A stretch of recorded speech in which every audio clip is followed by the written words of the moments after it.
साल की anti incumbency के बाद भी आखिर हरियाणा में कांग्रेस की हार क्यों हो रही है? क्या मतलब निकाले जाएं इसके, हर्षवर्धन जी?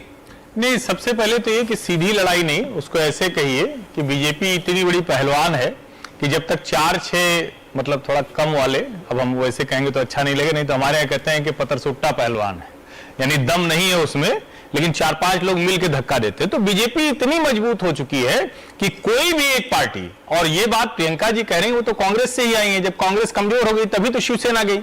अब सवाल ये, क्या शिवसेना अकेले लड़ सकती है? क्या समाजवादी पार्टी अकेले लड़ सकती है? क्या लालू जी अकेले भाजपा से लड़ सकते हैं? नहीं लड़ पा रहे हैं, इसलिए कांग्रेस को दोष देना गलत है। दूसरा मैं कह रहा हूं, ये महाराष्ट्र का प्रीकर्सर है, यानी विधानसभा चुनाव के पहले अपना वाला हिस्सा थोड़ा सा ज्यादा हो जाए, बटकरा थोड़ा भारी हो जाए, उसकी कोशिश है। लेकिन अगर ओवरऑल देखें तो कांग्रेस का परसेंटेज, कांग्रेस की स्ट्रेंथ बढ़ रही है। क्या जिसको हम कहते हैं 3 दशक बाद जो राजनीति पलट रही है, नेशनल पार्टी चुनाव लड़ेंगी, ये छिटपुट रहेंगे, क्षेत्रीय दल अपना जहां जहां रहेंगे। और भाजपा के लिए 2-3 संकेत हैं, अच्छे बुरे दोनों। पहली बात तो जात की राजनीति जनता पसंद नहीं करती है, तो मोदी जी और अमित शाह जी, आप दोनों लोगों के लिए बड़ी खबर है, दोबारा इस चीज को ठीक करिए। दूसरा, कार्यकर्ता आपका जब आपके साथ खड़ा होता है, क्योंकि आप हमेशा बॉर्डर लाइन पर रहेंगे। आप इस देश में, मुसलमान आपको वोट करता नहीं है, जहां जो डोमिनेंट कास्ट होती है आपसे नाराज हो जाती है, तो बॉर्डर लाइन पे आपका वाला कार्यकर्ता जो किसी भी दल का है, किसी भी जाति का है, वो आपके साथ नेशनलिस्ट इश्यूज पर खड़ा होता है। यह ध्यान में रखना है, अपना वर्कर अपनी मूल आइडियोलॉजी, यही मूल है। राहुल गांधी बार बार कह रहे थे, और उन्होंने ये बात पार्लियामेंट में भी कही, यहां भी कही, कि मोदी जी का कॉन्फिडेंस हिल गया है, मोदी जी को हमने घेर लिया है, साइकोलॉजिकली उनको परास्त कर दिया है, अब 56 इंच का सीना नहीं दिखाई देता है, गुब्बारा फट गया है। ये सारे डायलॉग राहुल गांधी के हैं हरियाणा के इलेक्शन के अंदर, और ये नतीजे बता रहे हैं। मोदी ने ज्यादा रैलियां नहीं की, 4 बड़ी सभाएं की हैं, जहां जहां मोदी की कम की है। जी हाँ, और जहां जहां मोदी की रैली हुई है, नरेंद्र मोदी ने जहां जहां भी पार्टी के लिए रैली की है, वहां बंपर जीत बीजेपी की होती हुई दिखाई दे रही है। सर, 2 बार जरा नरेंद्र मोदी का गुब्बारा फट जाने पर भी वही में ऐसा है कि इसमें जो कांग्रेस के लिए और राहुल गांधी उनके रणनीतिकारों के लिए सबक है कि 99 के आंकड़ों को लेकर अतिवादी होना और पूरी की पूरी विचारधारा को जिस अमर्यादित भाषा में, जिस गरिमाहीन भाषा में राहुल जी ने संसद के अंदर, पार्लियामेंट के अंदर जो प्राइम मिनिस्टर के प्रति व्यवहार दिखाया, जो लोकसभा अध्यक्ष के प्रति व्यवहार दिखाया, और जो बोला कि देखो 36 इंच का कलेजा कहां गया है, जनता के बीच बोला कि 56 इंच का, कि हमने कॉन्फिडेंस लूज कर दिया है, और जो कहा कि हिंदू हिंदू कहने वाले हिंसा करते हैं, उन सब के विरुद्ध भाजपा के वर्कर जो उससे नाराज भी थे, दुखी भी थे, उन सब के समर्थकों के अंदर प्रतिक्रिया हुई है। तो इसको जैसे बोलते हैं ना, एक सेट, समुच्चय ऑफ राहुल फैक्टर, ये जो हरियाणा का चुनाव परिणाम है, ये सेट ऑफ राहुल फैक्टर, जो लोग गणित पढ़ते हैं, सेट एनालिसिस, उनको मालूम है कि समुच्चय ऐसे ही होता है, एक एक चीज जुड़ता है, उसके विरुद्ध व्यापक प्रतिक्रिया है।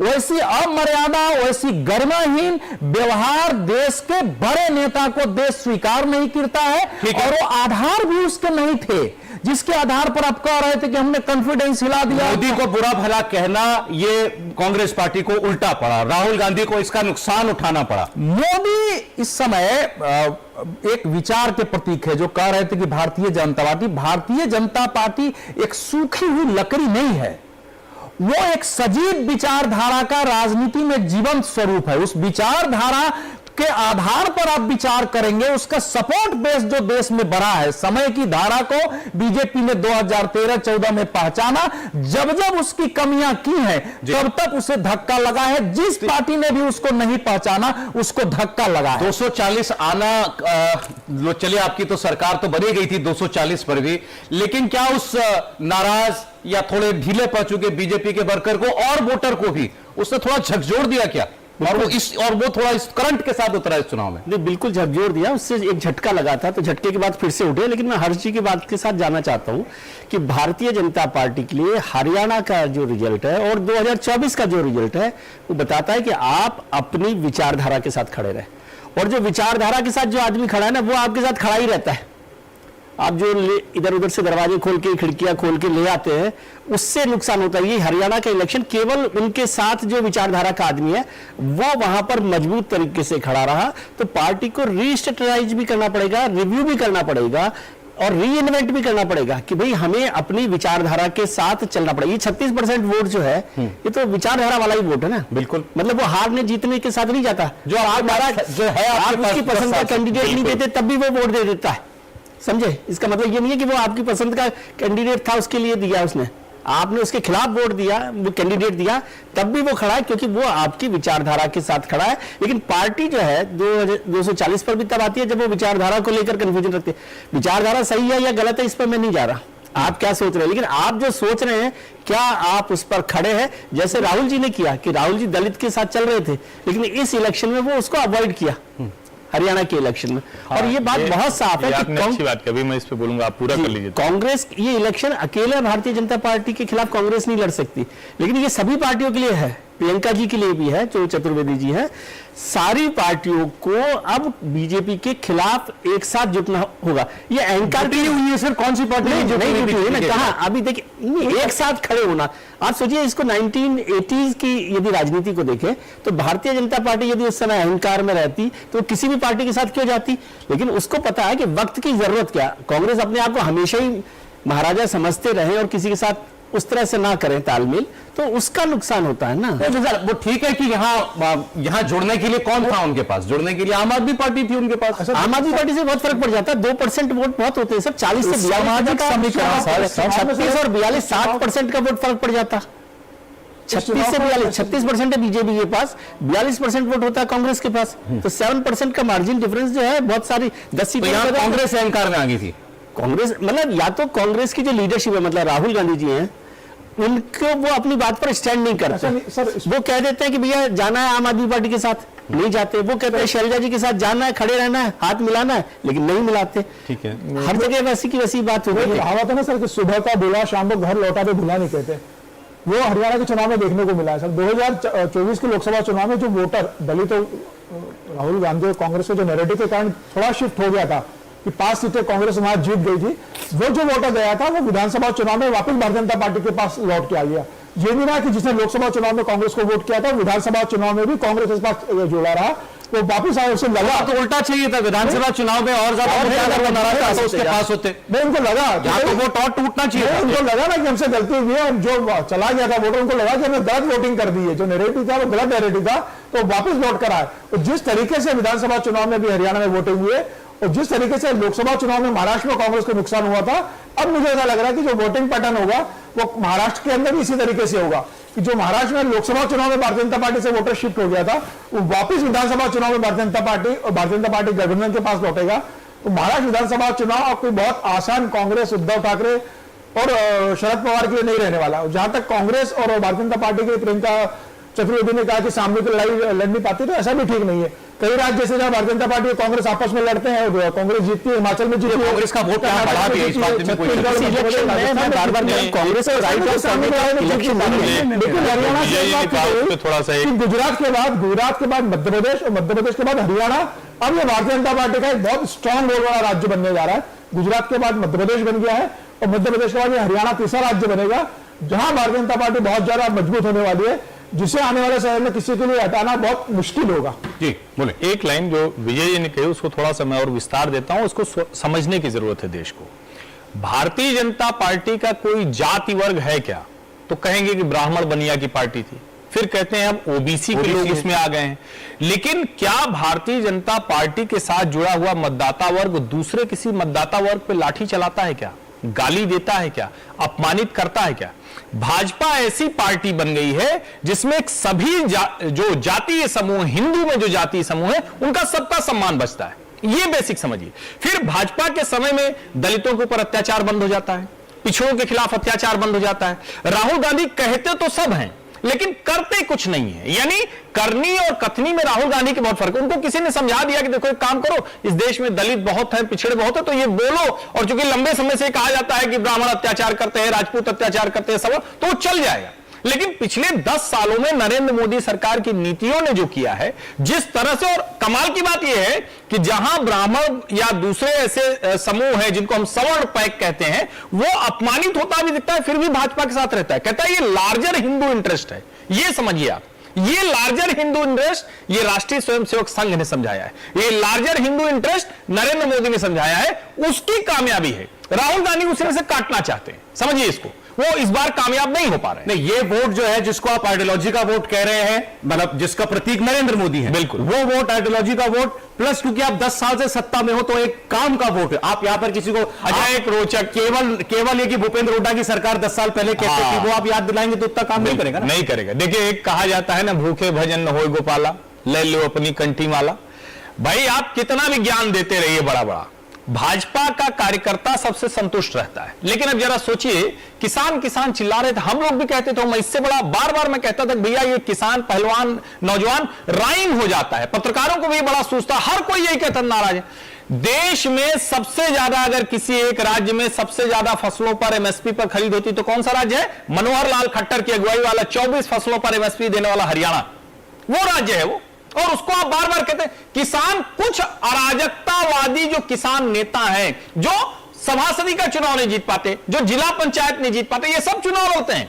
पूरे मालवा की बेल्ट से लेके पंजाब से लेके और इधर हरियाणा में सब चुनाव लड़ते हैं, एक को जीत नहीं पाते हैं। ये तो इधर इनको अराजकता की ताकत मिल गई, कांग्रेस आम आदमी पार्टी पेचकस और इंटरनेट कनेक्शन लेके पहुंच गए, इसलिए इनको हम लोग सुनने लगे। और मैं इनको पूछता को नहीं, साल के ये 365 दिन आंदोलन करते हैं, 365 दिन। आप पंजाब की खबरें उठा के पढ़िए, वहां के लोकल अखबार, आज लेट दे गए पटरी पे, आज लाल झंडा लगा के रोक दिया, आज मंडी में चले गए नहीं करने दिया, आज थाना पहुंच गए, उसको उठा लाए जो बिजली बिल नहीं जमा किया था, आज बैंक वाले को पकड़ के पीट दिया। पंजाब की खबरें तो उठाइए। और अभी किसी ने तुरंत जालंधर से लिख के भेजा है, किसान आंदोलन ने पूरा दिल्ली से अंबाला से लेके पूरा दिल्ली हाईवे तक भाजपा को चुनाव जिता दिया।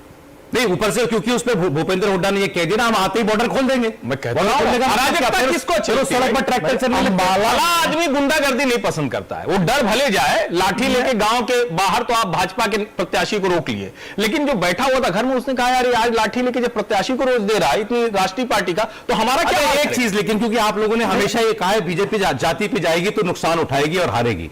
आपने कहा 2024 का यूपी भी यही दिखाता है, लेकिन यहां तो जाति भी चली तो भी बीजेपी जीती, तब भी मोदी जीते। मैं क्यों कह रहा हूं जाति चली? कहीं नहीं आप चीफ मिनिस्टर देते हैं, यहां आपने सैनी चीफ मिनिस्टर बोल करके चुनाव लड़ा कि यही जीतेंगे तो यही मुख्यमंत्री बनेंगे। देखिए अवधेश जी बजट थी ना, अवधेश जी विस्तार देंगे, बस एक लाइन याद दिला दूं, एडमिनिस्ट्रेटर तो राज सिंह सैनी, एक लाइन याद दिला दूं। शुरुआत में हमने विश्लेषण किया है, ये शुरुआत में ही कहा है कि भारतीय जनता पार्टी के साथ इसमें क्या हुआ है, इसलिए मैं बता रहा हूं कि किसी जाति को जाति के पहचान के साथ लाना, फिर उसी पहचान से चुनाव लड़ना, ये भारतीय जनता पार्टी करती है तो उसमें वो धक्का मिलेगा ही मिलेगा, उसमें कहीं कोई डाउट नहीं है।